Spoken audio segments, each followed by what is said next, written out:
All police officers should be graduates, right? Strategic policy actors in Finland certainly think so, many in Sweden think so, but in Scotland, the strategic, tactical and operational participants I interviewed, both within and out with policing, don't agree, apart from academics, that is. My name's Andy Tatnell. I'm a retired police superintendent and a second-year PhD student.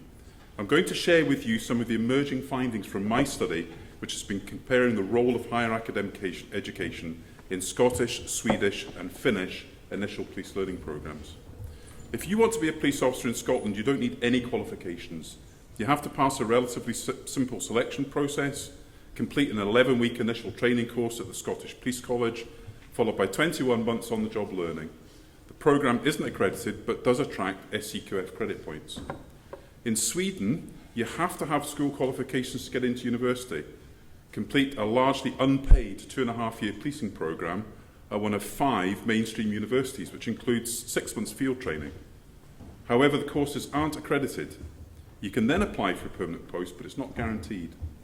In Finland, you also have to have the school qualifications to get into university. You attend the Finnish Police University College at Tampere, otherwise known as Polanc, for an initial 18 months, which is unpaid, followed by 11 months field work, which is paid, and then a final 20 weeks back at Polanc, which is unpaid, during which you complete a dissertation. Successful completion results in the award of a bachelor's degree. You can then apply for a permanent post, but as in Sweden, it's not guaranteed.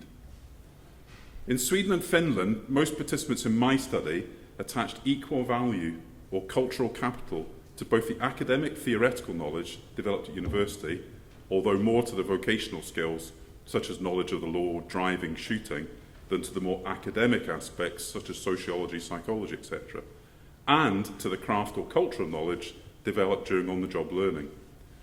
However, in Scotland, significantly greater value is attached to craft knowledge developed in the field than to theoretical knowledge developed in the classroom. The policies underpinning these divergent approaches are founded on robust research evidence that they produce better police officers, right? Well, no, actually. As Mike Howe and Betsy Steinko suggested is the case with the PQF, the initial police learning models in Scotland, Sweden and Finland appear to be founded more on professional judgment and experience than formal research. And what has shaped that professional judgment? Well, it's complex, situated, but a significant driver in Scotland would appear to be the deep historical current of organisational culture. In Sweden, political ideology. In Finland, a belief that raising academic attainment levels is a key strategy in realising a police professionalisation agenda which began in the 1950s. And in both Sweden and Finland, a belief that being a police officer in the 21st century requires an equal balance of theoretical knowledge, which is in part informed by higher academic education, as well as craft knowledge developed through experiential on-the-job learning. Whilst in Sweden, the dominant notions of police professionalism and the role of higher academic education as a professionalisation strategy appear to have been shaped primarily by political ideology, this doesn't appear to have been the case in Scotland and Finland. Drawing on the work of Terpstra and Fife 2019 in relation to the concept of abstract policing, I'm going to suggest that the existing models of initial police learning in these two countries may in part be due to the fundamentally different roles of frontline operational constables, which in turn has been shaped by structural reform and geography. Whilst both Scotland and Finland have populations of around 5.5 million, which are served by recently formed single national police services, the Finnish police comprises only 7,200 police officers and 3,000 police staff, whilst in Scotland comprises of almost 17,500 police officers and around 5,000 police staff.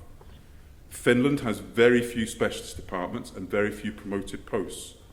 On the other hand, when Police Scotland was established in 2014, the creation of national specialist departments has resulted in fewer frontline operational officers, and as Terpstra and Fife have suggested, has led to a degradation of the status of community policing and police work. This view appears to be supported by some senior Scottish police officers who took part in my study. They suggested that a frontline operational constable role has changed following reform to one which largely entails providing a fast initial response to calls from the public in relation to a narrow range of problems which do not require a complex response. Terpstra and Fife also argue that as a result of these structural reforms in Scottish policing, other skills are valued more than those of the traditional police craft, such as the creative use of discretion at street level. This narrowing of the range and complexity of a street cop's role, they suggest, may have an impact on the dominant notions and understanding of police professionalism, and therefore, I would suggest, the type of knowledge required by police recruits. For example, the changing role of frontline operational police officers in Scotland, be that actual or perceived, is being reflected in the ongoing revision of the 11-week initial training course. The theoretical learning is being refined to reflect what recruits are most likely to deal with during their 2-year probationary period, and the amount of practical exercises are being increased. In Finland, on the other hand, street cops apparently attend a wider variety of calls in terms of complexity, have greater autonomy in terms of decision-making, and don't have the same degree of specialist and supervisory support.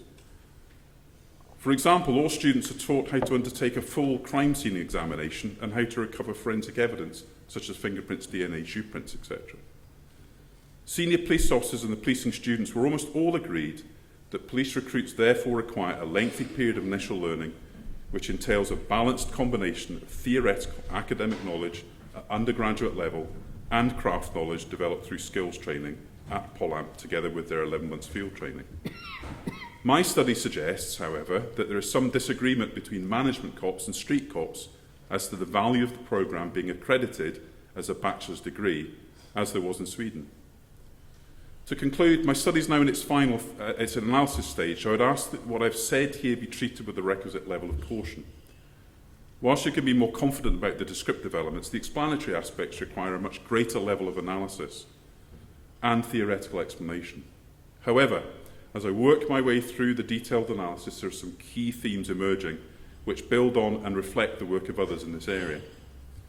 First one is Scottish exceptionalism.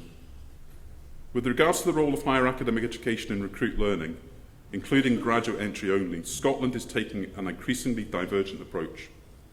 They recently considered adopting a degree entry route as one of a number of pathways into policing, but rejected it. Why?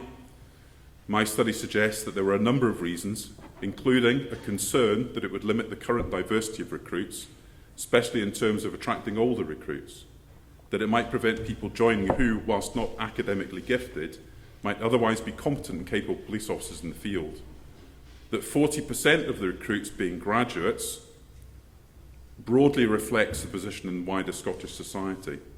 And as one strategic level participant asked, what would you be trying to fix? Secondly, academic qualifications as cultural capital. My study suggests that whilst the policy direction within Sweden and Finland has been towards compulsory pre-entry graduate education programmes, there is a dissonance between the cultural capital attached by strategic leaders to degrees and that attached by more junior officers and students in Sweden and Finland. Almost all the students I interviewed in these countries said that they undertook the pre-entry programmes because they were the only route into policing and would have done so irrespective of whether or not it was accredited. That said, as I've already highlighted, they did attach equal value to both the academic knowledge and to craft knowledge, and believed that both were required in order to be considered a professional. Why? Because 21st century policing in these countries is seen as a complex role, which requires a lengthy period of higher education at undergraduate level.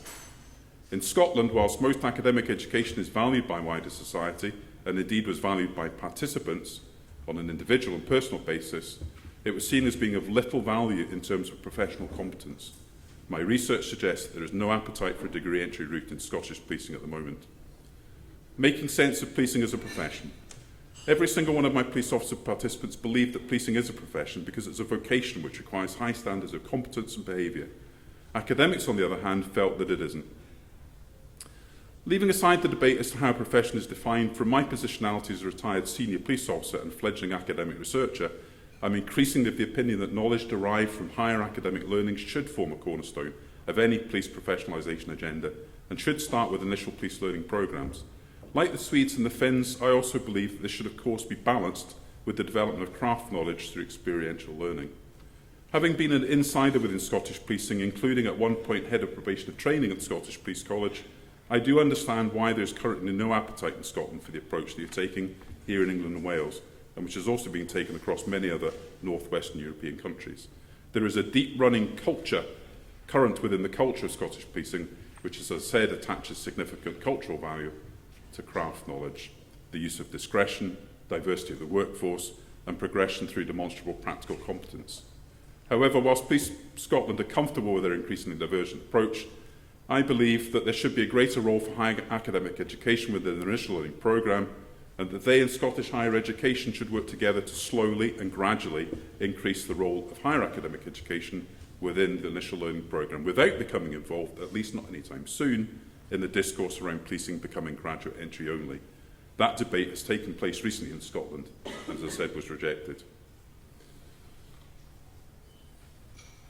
And finally, I am concerned that this increasingly divergent approach may have a negative impact on the perception of Scottish policing as a profession, and also on the trust, confidence and satisfaction of the Scottish public and its partner agencies. Thank you for inviting me to share my findings, my emerging findings from my research. I'd be delighted to answer any questions later on, or later on by email, Skype or phone call, but be warned, once you start a conversation with me on this, you may not find it so easy to get away. Thank you very much.